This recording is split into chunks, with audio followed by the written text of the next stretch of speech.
Hello, am I audible? Yes, sir.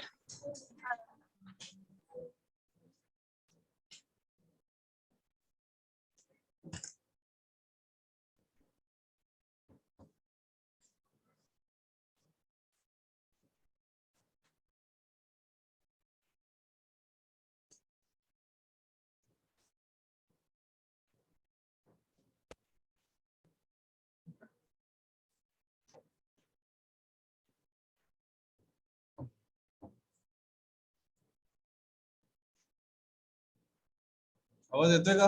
Hello, online. Yes, sir. Check करा कोणी.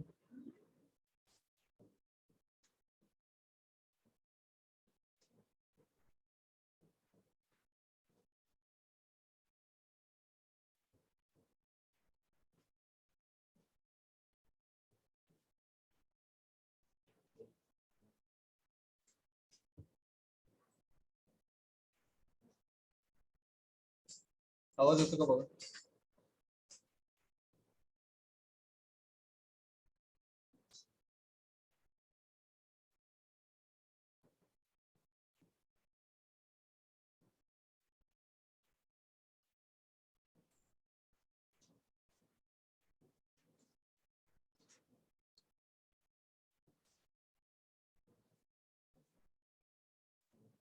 आवाज येतो का पहा. Hello. Yes. Yes, sir. Yes, sir.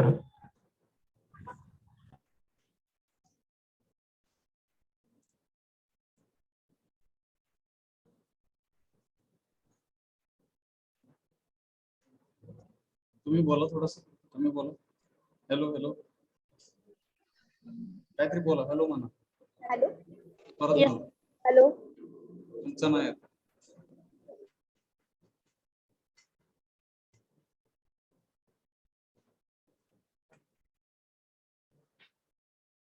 तिथं ठेवा, चालू ठेवा, थोडासा आवाज वाढवा. तिकडून काय बोलले तर आपल्याला कळेल. Late us start.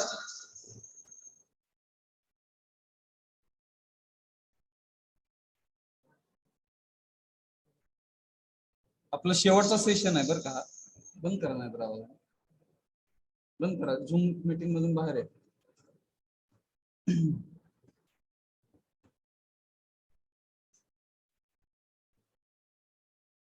Late us start. Offline वाले एंड ऑनलाइन वाले. ठीक है, वी आर स्टार्टिंग है ना. This is the last session. So today our syllabus will be ended and universal human values sessions will not be conducted in the classroom, but what you will have to do, whatever you have learned in this universal humans value subject, and that you will have to keep with you and throughout your life. Barabar? Yes.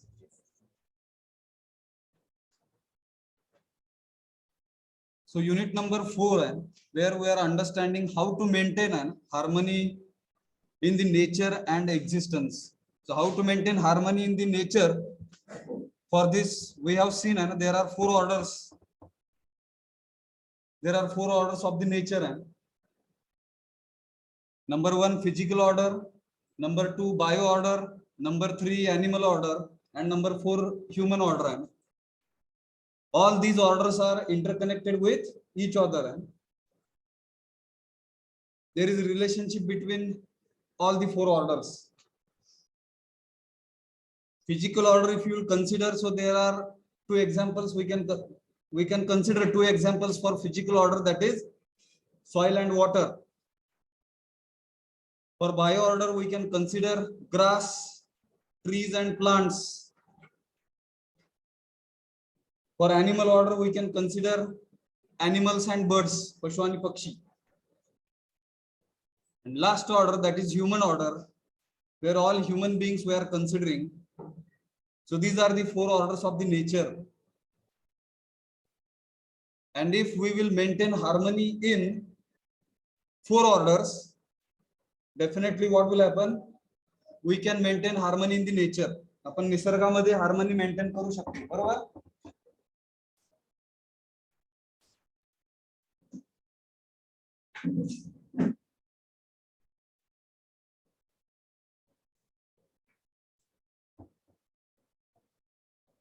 Then holistic perspective also we have seen how 4 orders are interconnected with space and units.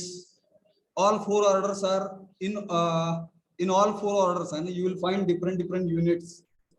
All units are submerged in the space. Space is all pervading, म्हणजे काय? सर्वव्यापी आहे. अंतरिक्ष हे सर्वव्यापी आहे. ते पण पाहिलं आपण. थोडीशी डायग्राम आठवते का बघा पाठीमागची. Yes, consciousness. कॉन्शियसनेस म्हणजे सेल्फ, चैतन्य आहे. त्याच्यामुळे ॲनिमल बॉडी आणि कॉन्शियसनेस एकत्रित येऊन काय तयार होते? ॲनिमल ऑर्डर तयार होते. जिकडे सारे पशु पक्षी आपण कन्सिडर करतोय. ह्युमन बॉडी म्हणजे मानवी शरीर, आणि इकडून कॉन्शियसनेस आला, इकडून कॉन्शियसनेस आला, आणि इकडून ह्युमन बॉडी आहे. ह्युमन ऑर्डर तयार झाली तिकडे. Right understanding and right feelings ह्या ह्युमन ऑर्डरलाच फक्त आहेत, लक्षात घ्या. डेफिनाइट ह्युमन कॉन्डक्ट होण्यासाठी right understanding and right feelings are required. योग्य समज आणि योग्य भावना. योग्य भावना कुठल्या? तर त्या 9 भावना आहे. Hashtag trust CGRGGL. T for trust, R for respect, A for affection, C for care, G for guidance, R for reverence, G glory, G gratitude and L love आहे. ह्या फक्त ह्युमन ऑर्डर मध्येच येतात. ॲनिमल ऑर्डर मध्ये right understanding and right feelings is totally missing. समजतं का पाहा?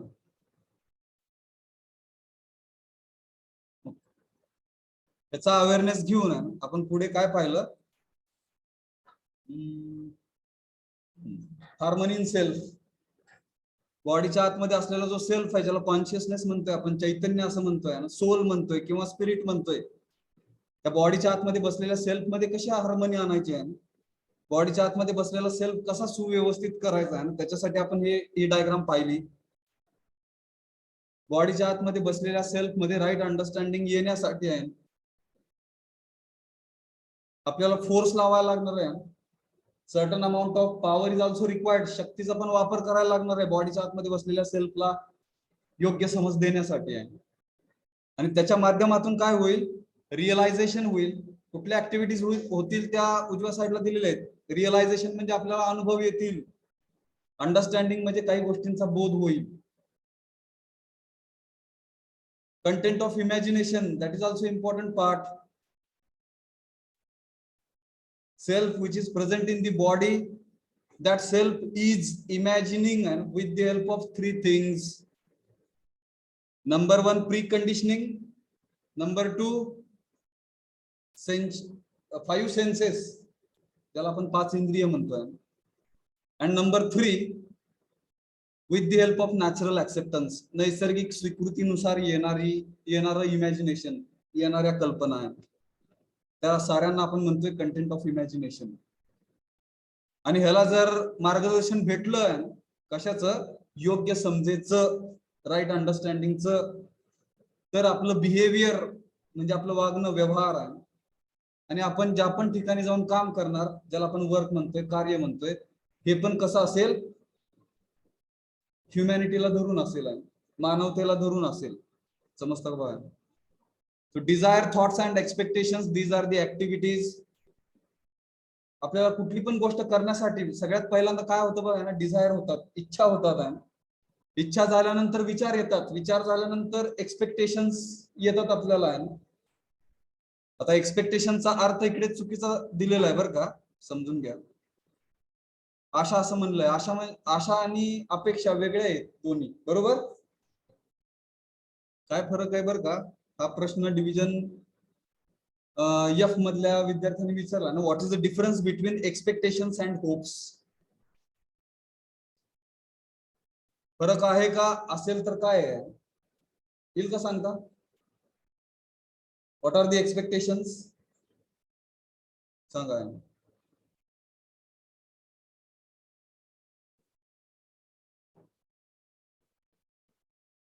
Expectations म्हणजे काय? अपेक्षा जे आपण दुसऱ्यांकडून करतो, ठीक आहे. आणि होप्स म्हणजे काय, तर त्या आशा आहेत म्हणतो आपण, ठीक आहे. माणूस कशावरती जगतो असा जर प्रश्न विचारला कोणी, तर त्याचा आन्सर काय असेल? होप्स. अपेक्षावरती नाही जगत माणूस, काहीतरी आशा असतात म्हणून जगतं ते. समजून घ्या ना फरक काय, समजतं का पहा. सो एक्सपेक्टेशन्स म्हणजे अपेक्षा, आणि त्या अपेक्षा मोठ्या लेवलला गेल्यानंतर आहे ना, वरच्या लेवलला गेल्यानंतर त्याला आपण काय म्हणतोय? महत्वाकांक्षा, ज्याला इंग्लिश शब्द आहे ऍस्पायरेशन्स, ह्युमन ऍस्पायरेशन्स, मानवी महत्वाकांक्षा. समजतं का बघा? मग continuous happiness and continuous prosperity आहे, ज्याला आपण निरंतर सुख, आणि कंटिन्युअस म्हणजे काय, परत निरंतर समृद्धी आहे. हे येण्यासाठी, हे होण्यासाठी continuity of harmony is required आहे. सर्व काही निरंतर सुव्यवस्थित व्हायला पाहिजे. सर्व काही निरंतर सुव्यवस्थित झालं तर निरंतर सुख आणि निरंतर समृद्धी आपल्याला भेटेल. समजतंय का बघा? तर हे पण पाहिलं होतं आपण. समप म्हणजे आता सगळ्यांचं एकत्र करून आहे. व्हॅल्यू म्हणजे काय, ज्याला आपण मूल्य म्हणतोय मराठीमध्ये.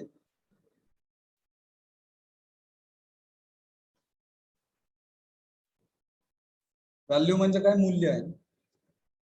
आता इकडे पहिलं वाक्य बघा काय दिलं आहे, value of A unit. Unit म्हणजे कुठले? 4 ऑर्डर मध्ये सापडणारे, नेचरच्या 4 ऑर्डर मध्ये सापडणारे युनिट्स. त्यांची फक्त एकदा रिव्हिजन करतोय आपण वापस. पहिली ऑर्डर ही फिजिकल ऑर्डर, ज्याच्यामध्ये 2 युनिट आपण पाहिले, सॉइल अँड वॉटर आहे. सेकंड युनिट इज, पहिलं फिजिकल ऑर्डर आहे, सेकंड इज बायो ऑर्डर आहे. बायो ऑर्डर मध्ये आपण पाहिलं ग्रास, ट्रीज अँड प्लांट्स. हे 3 एक्झाम्पल लक्षात घ्या, हे 3 युनिट्स समजून घ्या. नंतर अॅनिमल ऑर्डर, जिकडे आपण अॅनिमल अँड बर्ड्स पाहिले, पशु आणि पक्षी, तिसरी ऑर्डर आहे. आणि अँड ह्युमन ऑर्डर, जिकडे आपण मनुष्य अवस्था असं म्हणतोय, जिकडे आपण ह्युमन बिईंगचा कन्सिडरेशन करतोय. तर हे सारे युनिट्स आहेत. त्या प्रत्येक युनिटला व्हॅल्यू कधी येणार आहे सांगण्याचा प्रयत्न केलाय त्या वाक्यामध्ये. Value of A unit is it's participation in the larger order. प्रत्येक युनिटची व्हॅल्यू ही त्या व्हॅल्यूच्या सहभागाने येत असते. पार्टिसिपेशन म्हणजे काय? सहभाग. आणि तो सहभाग कुठे असला पाहिजे?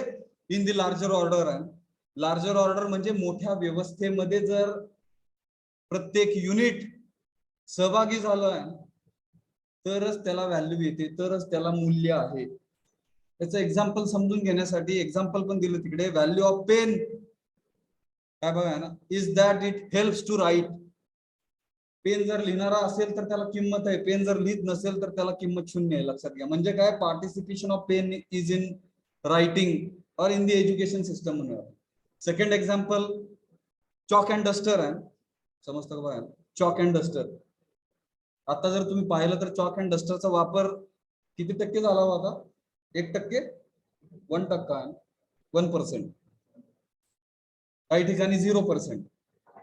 म्हणजेच चॉक आणि डस्टरचा वापर कमी झाल्यामुळे त्यांचं पार्टिसिपेशन क्लास एंगेजमेंट मध्ये किंवा ऑनलाईन सेशन्स मध्ये शून्य झाला त्याचा पार्टिसिपेशन. त्याच्यामुळे चॉक आणि डस्टरची किंमत ही काय झाली, शून्य झाली. झाली का बघा, विचार करा. म्हणजे जोपर्यंत जे काही हे युनिट्स आहेत, जोपर्यंत हे सहभागी होतात इन लार्जर ऑर्डर म्हणजे मोठ्या व्यवस्थेमध्ये, तोपर्यंतच त्यांना किंमत आहे. अदरवाईज त्यांची व्हॅल्यू ही शून्य होते. खाली अजून एक म्हणलं आहे ना, अजून एक एक्झाम्पल दिलं, value of water is that and it quenches thirst. पाण्याला किंमत कधी आहे, जर त्या पाण्याने आपली तहान भागली तर. नाहीतर समुद्रामध्ये बरंच पाणी आहे, ती तहान भागवत नाही, त्याला किंमत आहे का नाही बघा, समजून घ्या. So value of water is that and it quenches the thirst. पाणी जर असं असेल, जर ते तहान भागवणारा असेल तर त्याला किंमत आहे. आणि त्याचा उपयोग आपल्याला कुठे होणार आहे, पार्टिसिपेशन इन हेल्थ. मोठी ऑर्डर कुठली, आरोग्य व्यवस्था. समजतं का? सिमिलरली आहे, त्याच पद्धतीनं आहे. व्हॅल्यूज ऑफ युअरच्या तिथं मी आवर असं वाचतोय, व्हॅल्यूज ऑफ आवर ऍक्टिव्हिटीज. आपल्या ज्या काही बॉडीच्या आतमध्ये असलेला सेल्फ आहे त्याच्या 3 ऍक्टिव्हिटीज आहेत. Desire, thoughts and expectations. Desire म्हणजे इच्छा, थॉट्स म्हणजे विचार, एक्सपेक्टेशन्स म्हणजे अपेक्षा आहे. त्या 3 ऍक्टिव्हिटी बॉडीच्या आतमध्ये बसलेला जो सेल्फ आहे त्याच्या ऍक्टिव्हिटीज आहेत. मग ह्यांना किंमत कधी येणार आहे, तर ज्या वेळेस ह्या बॉडीच्या आतमध्ये असलेला सेल्फ ज्यावेळेस पार्टिसिपेशन करेल आहे, सहभागी होईल कुठे, in the harmony within our self. In the harmony म्हणजे सुव्यवस्थित करण्यासाठी, विदिन आवर सेल्फ म्हणजे बॉडीच्या आतमध्ये जर आपला सेल्फ हार्मनी आणण्यासाठी ठीक आहे, ह्या तिन्ही ऍक्टिव्हिटीजचा जर वापर होत असेल, तर बॉडीच्या आतमध्ये असलेला self plus what ever activities self is doing, त्या ऍक्टिव्हिटीजना किंमत असेल. समजतं का? समजतं का? बघा, कळतं का? बघा, कुठली पण व्यक्ती घ्या, त्या प्रत्येक व्यक्तीच्या आतमध्ये सेल्फ आहे. त्या प्रत्येक व्यक्तीच्या आतमध्ये सेल्फ असल्यामुळे 3 ऍक्टिव्हिटीज होतच असतात. त्या कुठल्या, डिझायर, थॉट अँड एक्सपेक्टेशन्स. मग या डिझायर, थॉट आणि एक्सपेक्टेशन्सला, ज्याला आपण ऍक्टिव्हिटीज ऑफ सेल्फ म्हणतोय, ह्यांना किंमत कधी येणार, जर ह्या डिझायर, थॉट्स आणि एक्सपेक्टेशन्सनी सेल्फच्या आतमध्ये जर हार्मनी आली तर. कळतं का? बॉडीच्या आतमध्ये बसलेल्या सेल्फ मध्ये जर हार्मनी आली, म्हणजेच काय, बॉडीच्या आतमध्ये असलेला सेल्फ जर सुव्यवस्थित झाला तर त्याला किंमत आहे. बरोबर? समजलं का? बघा ना, पहिलं वाक्य, व्हॅल्यू ऑफ आवर बॉडी. आपल्या शरीराला किंमत, आपलं शरीर मौल्यवान कधी होईल आहे, जर त्याचं पार्टिसिपेशन झालं आहे, म्हणजे आपल्या शरीराचा सहभाग झाला आहे. कुठे, our activities as a human being. मानव म्हणून जर काही ऍक्टिव्हिटीज मध्ये जर आपण सहभागी झालो, आपलं शरीर जर सहभागी झालं, तर आपल्या शरीर आपलं मौल्यवान आहे असं म्हणूया आपण. समजतं का? म्हणजे आपल्या शरीराचं पण पार्टिसिपेशन झालं पाहिजे, आपलं शरीर पण सहभागी झालं पाहिजे कसल्या ऍक्टिव्हिटीज मध्ये. मानव म्हणून असलेल्या काही ऍक्टिव्हिटीज असतील तर त्या ऍक्टिव्हिटीज मध्ये आपल्या शरीराचं पण पार्टिसिपेशन, आपल्या शरीराचा पण सहभाग झाला पाहिजे, तरच आपल्या शरीराला, आपलं शरीर हे मौल्यवान होईल. व्हॅल्यू ऑफ आवर म्हणतो मी, युवरच्या तिथे मी आवर असं वाचतो. व्हॅल्यू ऑफ आवर बॉडी आहे, आपल्या शरीराचं मूल्य म्हणा, काय बघायला, मूल्य. ठीक आहे. Next, our value in the family आहे, आपल्या स्वतःचं मूल्य, आपल्या स्वतःची किंमत आपल्या कुटुंबामध्ये कधी वाढेल हो, विचार करा. आपल्या स्वतःची व्हॅल्यू आपल्या कुटुंबामध्ये कधी वाढेल आहे, तर इकडे दिलं आहे, our value in the family is our participation in the harmony in the family. आपल्या कुटुंबामध्ये जर आपला सहभाग सुव्यवस्था आणण्यासाठी असेल, तर आपली व्हॅल्यू आपल्या कुटुंबामध्ये वाढेल. समजलं का? सोपं आहे ते, आपण पाहिलेलंच आहे, रिव्हिजन सारखं आहे ते. शेवटचे काही 2 डायग्राम्स पाहतोय आपण, बरं का. Your value in the society म्हणजे आपली व्हॅल्यू, आपली किंमत समाजामध्ये आहे, कधी असणार आहे, तर इकडे दिलं आहे ना आवर आहे, आवर पार्टिसिपेशन म्हणजे परत आपला सहभाग in the harmony in the society. समाजामध्ये जर सुव्यवस्था आणण्यासाठी जर आपला सहभाग होत असेल तर समाजामध्ये आपल्याला किंमत आहे.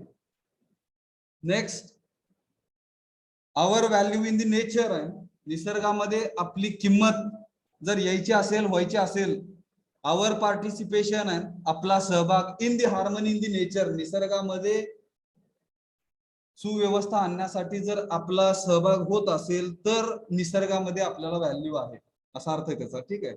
शेवट, your our value in the existence, existence म्हणजे हे अस्तित्व आहे, आपल्या अस्तित्वाची जर किंमत, समजते का बघा, व्हॅल्यू इन दी एक्झिस्टन्स, आपलं काहीतरी अस्तित्व आहे या पृथ्वीवरती, त्या अस्तित्वाला काहीतरी किंमत आहे, तर ती किंमत जी काही आहे ती कधी येणार, आवर पार्टिसिपेशन इन दी को एक्झिस्टन्स, सहअस्तित्वामध्ये जर आपला सहभाग होत असेल, समजून घ्या, सहअस्तित्वामध्ये जर आपला सहभाग होत असेल तरच आपल्या अस्तित्वाला किंमत आहे. समजलं का? कोणाला कधी किंमत आहे ना, कोणाला कशी किंमत आहे सांगण्यासाठीची ही इमेज क्लिअर करून आपण जातोय पुढे. Second last diagram.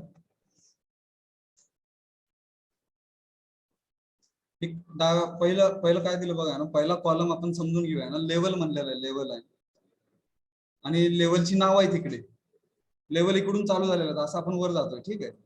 सेल्फ म्हणजे बॉडीच्या आतमध्ये बसलेला सेल्फ, ज्याला आपण आय पण म्हणतोय किंवा कॉन्शियसनेस म्हणतोय किंवा सोल म्हणतोय किंवा स्पिरिट म्हणतोय. ही 1A आहे ना पहिली लेवल, त्याचे 1A आणि 1B असे दोन पार्ट केले आहे. इंडिव्हिज्युअल ह्युमन बिईंग आहे, इंडिव्हिज्युअल ह्युमन बिईंग मध्ये दोन गोष्टी येणार, बॉडी आणि सेल्फ, आणि तिथून मग इंडिव्हिज्युअल ह्युमन बिईंग बनला आहे ना. Second level is family, third level is society, fourth मध्ये परत दोन पार्ट केले, nature and existence, nature and existence. आणि मला वाटतं हे सारं आपण पाहिलेलं आहे बरं का. चारी चॅप्टरचं एकत्रितपणे दिलेली ही डायग्राम आहे. समजतं का? पाहा,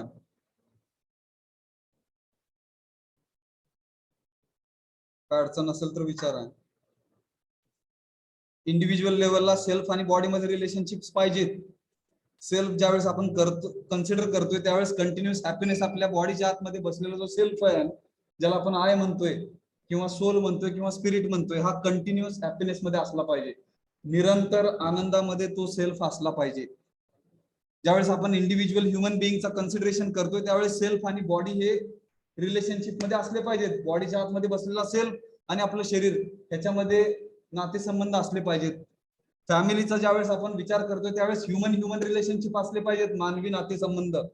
ह्युमन रिलेशनशिप म्हणजे मानवी मानवी नातेसंबंध आहे, ते जपले पाहिजेत फॅमिली लेवलला आहे. सोसायटी लेवलला ज्यावेळेस आपण जातो त्यावेळेस ह्युमन अँड नेचर आहे, म्हणजे मानव आणि निसर्ग ह्यांच्यामध्ये रिलेशनशिप्स चा अवेअरनेस आपल्याला आला पाहिजे. नेचरच्या लेवलला ज्यावेळेस जातो आपण त्यावेळेस हार्मनी आली पाहिजे, सुव्यवस्था सर्व ठिकाणी आली पाहिजे, आणि ती जर यायची असेल तर नातेसंबंधांना आपण किंमत द्यायला पाहिजे.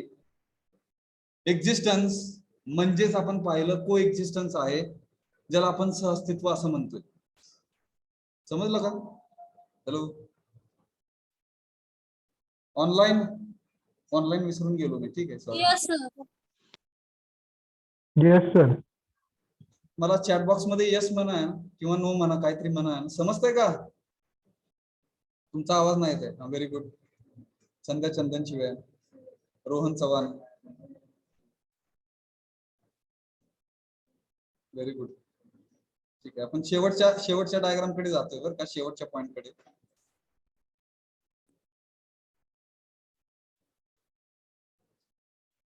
हा प्रोग्राम ऑफ ऍक्शन आहे. प्रोग्राम ऑफ ऍक्शन आपण जी चर्चा केली ह्या विषयाच्या माध्यमातून, certain dialogues, certain conversation we had. Conversation झालं ना माहितच नाही मला बरं का, एका साईडनी कॅसेट वाजली माझी. ठीक आहे, तुम्ही तिकडे पार्टिसिपेशन केलं का नाही that I don't know, but what was expected actually from this subject, dialogue should happen.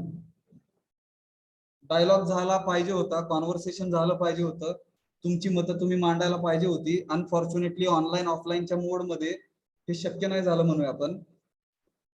मग जे काय आपण शिकलो ह्या विषयामध्ये, ठीक आहे, युनिव्हर्सल ह्युमन व्हॅल्यूज ह्या विषयामध्ये समजून घेतल्या बऱ्याच गोष्टी. इंट्रोडक्शननी सुरुवात झाली, आठवतं का पाहा ना, introduction of universal human values या विषयामध्ये आपण काय पाहणार हे पाहिलं आहे. सेकंड चॅप्टर जो होता तो how to maintain harmony in self, बॉडीच्या आतमध्ये बसलेला सेल्फ आणि शरीर ह्याच्यामध्ये हार्मनी कशी आणायची त्याच्यासाठीचा युनिट नंबर 2 होता. Unit number 3 how to maintain harmony in the family and society, आहे आपल्या कुटुंबामध्ये आणि समाजामध्ये सुव्यवस्था कशी आणायची त्याच्यासाठीचा तो युनिट होता. युनिट नंबर 4 जिकडे आपण पाहिलं की how to maintain harmony in the nature and how to maintain harmony in the existence, आपल्या अस्तित्वामध्ये पण सुव्यवस्था कशी आणायची आहे, प्रत्येकाचं अस्तित्व टिकलं पाहिजे आहे त्या पृथ्वीवरती, प्रत्येक युनिटचं अस्तित्व टिकलं पाहिजे. समजतं का पाय. मग हे सारं होत असताना, हे सारं समजून घेत असताना प्रोग्राम ऑफ ऍक्शन करणं पण गरजेचं आहे. असा काहीतरी उपक्रम आपण केला पाहिजे जिकडे आपण कृती केली पाहिजे. ऍक्शन म्हणजे काय, कृती आहे. नुसतं बोलून समजून भागणार नाहीये, लक्षात घ्या. ऍक्च्युली आपल्याला काही कृती, आपल्याकडून काही कृती झाल्या पाहिजेत. तर त्या कृती होण्यासाठीचा आपला एक ग्रुप आहे.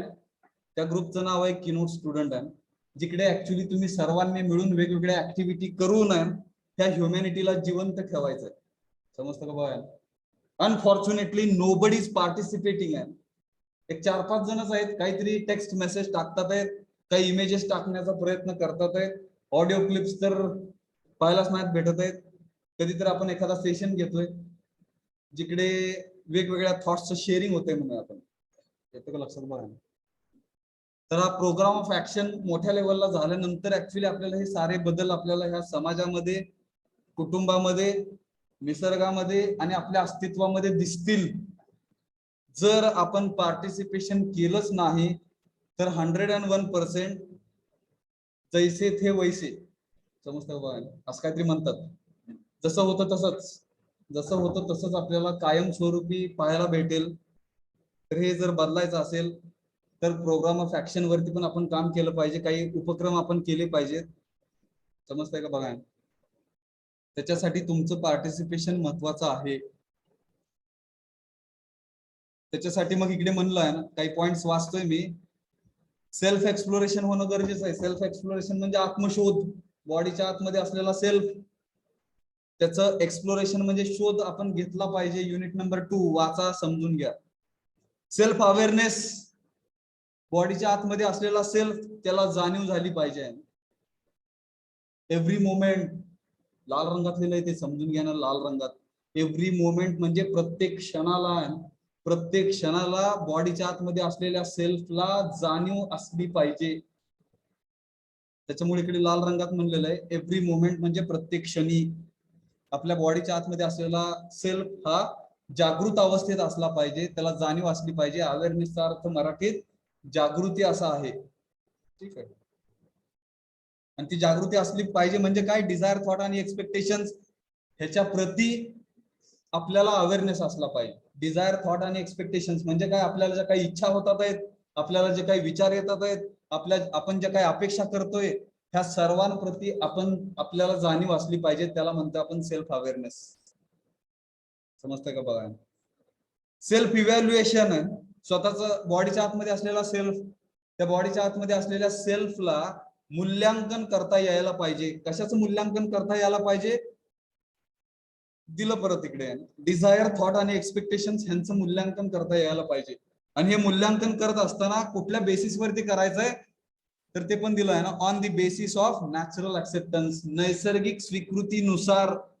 समजतं का ना, नैसर्गिक स्वीकृतीनुसार त्याच्या बेसिसवरती आपल्याला ज्या काही डिझायर्स आहेत, थॉट्स आहेत, एक्सपेक्टेशन्स आहेत, ह्यांचं मूल्यांकन आपल्याला करता यायला पाहिजे. मग इकडे दोन प्रश्न आहेत. व्हॉट आय एम, सद्यस्थितीला आपण काय आहे, and what I really want to be. हे प्रश्न तुम्ही प्रत्येक वेळेस दररोज जरी स्वतःला विचारले तरी चालतील. 2 प्रश्न, व्हॉट आय एम, मी काय आहे, and what I really want to be. मला 4 वर्षानंतर व्हायचं काय आहे, रिअली म्हणजे काय म्हणणार, वास्तवात मला व्हायचं काय आहे आणि सध्या मी काय आहे, what I am and what I really want to be. What I really want to be हे काय असणार आहे, according to my natural acceptance, नैसर्गिक स्वीकृतीनुसार मला काहीतरी बनायचं आहे 4 वर्षानंतर. त्याच्यासाठी माझे काही हेतू आहेत, माय इंटेन्शन्स म्हणजे काय, माझे स्वतःचे काही हेतू आहेत.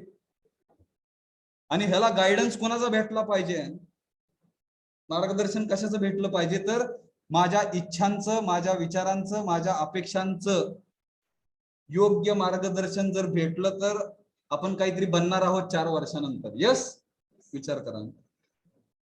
त्याच्यासाठी मग आपल्यापाशी काय पाहिजे, कॉम्पिटन्सीज पाहिजेत. कॉम्पिटन्सीज म्हणजे आपल्या बॉडीच्या आतमध्ये असलेला जो सेल्फ आहे त्याला क्षमता असल्या पाहिजेत. त्या क्षमता कशा इम्प्रूव्ह होतील आहे ना, त्याच्यासाठी आपल्याला काम करायचं. समजलं का?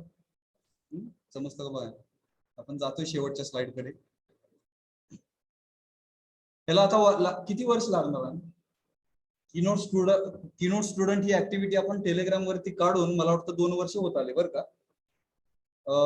मागची पहिली बॅच आणि ही तुमची दुसरी बॅच, त्या 2 बॅचेस एकत्रितपणे येऊन आपण ती ऍक्टिव्हिटी चालू केली असं म्हणूया. अजून पण आपल्यामध्ये ते ह्युमन क्वालिटीज आल्यात का नाही माहित नाही. तर इकडे सांगितलं आहे ना डायग्राम मध्ये, पहा काय म्हणतात ते. किती वर्ष लागणार आहे? 10 वर्ष लागणार का पुढचे 10 वर्ष लागणार का अजून 100 वर्ष पुढचे लागणार? Nobody knows. हे चित्र बदलण्यासाठी. ठीक आहे.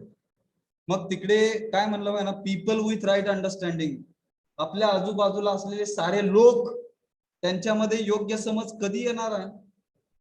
येतं का लक्षात? बघा, ठीक आहे, आपण शिकलो आहे ना, तुम्ही मी आहे ना, आपण मिळून शिकलो. काय शिकलो? युनिव्हर्सल ह्युमन व्हॅल्यू शिकलो आपण. आता तुमचा रोल महत्वाचा आहे. ज्यावेळेस तुम्ही घरी जाणार त्यावेळेस कुटुंबामध्ये हा समज द्यायचा आहे तुम्ही, जेणेकरून तुमचं कुटुंब तुमच्या शेजारच्यांना ती समज देईल, योग्य समज, ज्याला आपण right understanding and right feelings म्हणतोय. समजतं का? बघा, मग इकडे रोल कोणाचा महत्वाचा आहे?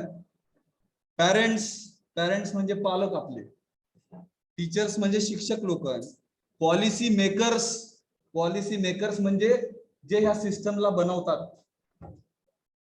बरोबर का? जे ह्या सिस्टमला बनवतात. मग तिकडे एज्युकेशनल मिनिस्टर आले, व्हाईस चान्सलर आले, प्रिन्सिपल आले, HODs आले. हे सारे कशामध्ये येतात?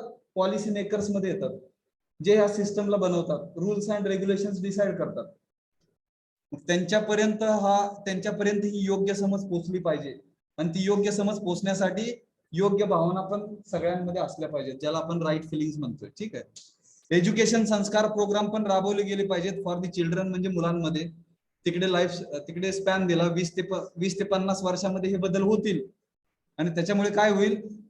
आपल्याला लोक अशी सापडतील आहे ना, पीपल विथ राईट अंडरस्टँडिंग, अशी लोक आपल्याला सापडतील ज्यांच्यामध्ये योग्य समज येईल आणि त्यांच्यामध्ये योग्य भावना असतील.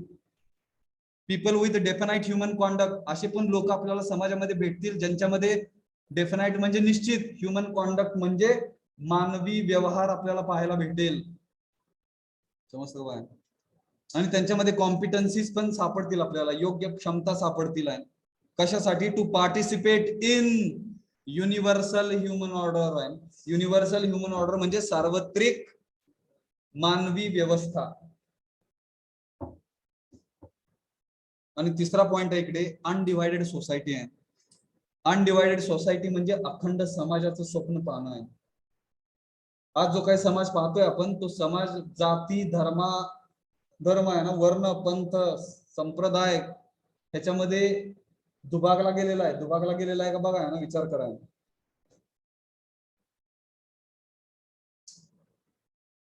मग अनडिवायडेड सोसायटीसाठी आहे ना, अखंड समाजासाठी अँड युनिव्हर्सल ह्युमन ऑर्डर साठी वेगवेगळे प्रोग्राम आपण राबवले पाहिजे, जेणेकरून आपलं ह्युमन गोल जे आपण पाहिलं होतं आहे ना, मानवी ध्येय आहे. मानवी ध्येय आठवतं का? बघा, राईट अंडरस्टँडिंग, राईट फिलिंग्स ह्या प्रत्येकामध्ये यायला पाहिजेत. एव्हरी इंडिव्हिज्युअल आहे. हे दिसत नाहीये थोडस बरं का, पण आपण पाहिलेलं आहे. मला थोडंसं आठवतंय, तुम्हाला पण आठवतंय का? पहा, फुलफिलमेंट ऑफ ह्युमन गोल, मानवी ध्येयाची जर परिपूर्तता व्हायची असेल तर राईट अंडरस्टँडिंग आणि right feelings in every individual म्हणजे प्रत्येकामध्ये ते यायला पाहिजेत. त्या येत नसल्यामुळे आज क्लासमध्ये 50% विद्यार्थी दिसतात आहेत. समजतं बघा. जे ऑफलाईन आलेले आहेत त्यांच्यामध्ये ती योग्य समज आली असं मी समजतोय. असं समजतो. हे समजणं माझं चुकीचं आहे का बरोबर आहे हे पण नाही मला माहित. जे ऑफलाईन आलेले आहेत विद्यार्थी त्यांच्यामध्ये योग्य समज आणि योग्य फिलिंग्स आहेत. हे ऑफलाईन मध्ये पण असणाऱ्या विद्यार्थ्यांमध्ये यायला पाहिजे. त्याच्यानंतर पुढच्या लेवलला प्रत्येक फॅमिली ही समृद्ध झाली पाहिजे. प्रत्येक कुटुंब हे समृद्ध झालं पाहिजे. नंतर मग समाज कसा सापडेल? फिअरलेसनेस. फिअरलेसनेस म्हणजे समाजामध्ये भीती नसेल आहे.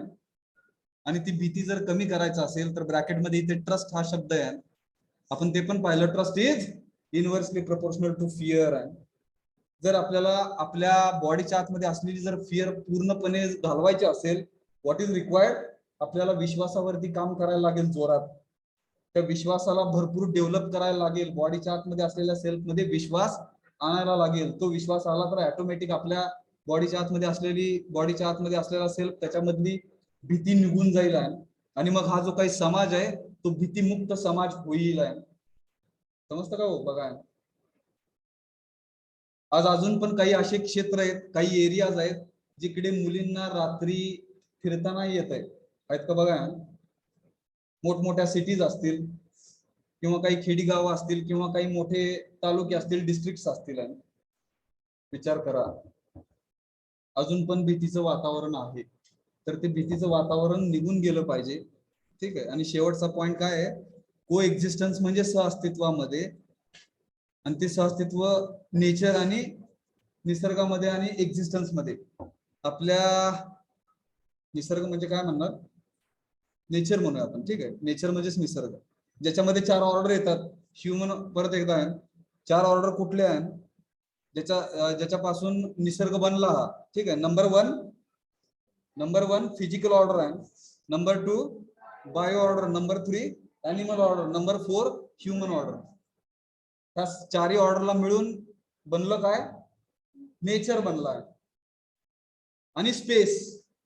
नेचर आणि स्पेस ह्या दोन्ही गोष्टी एकत्रित आल्यानंतर अस्तित्व बनतं. समजलं का? समजलं का? ऑनलाईन यस म्हणा आहे ना चॅट बॉक्स मध्ये. हॅलो, समजलं का? Online. Okay, thank you. Let us stop.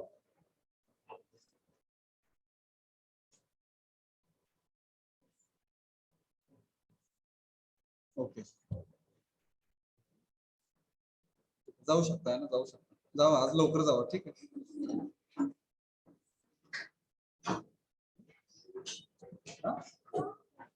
Check करायचं. जावा.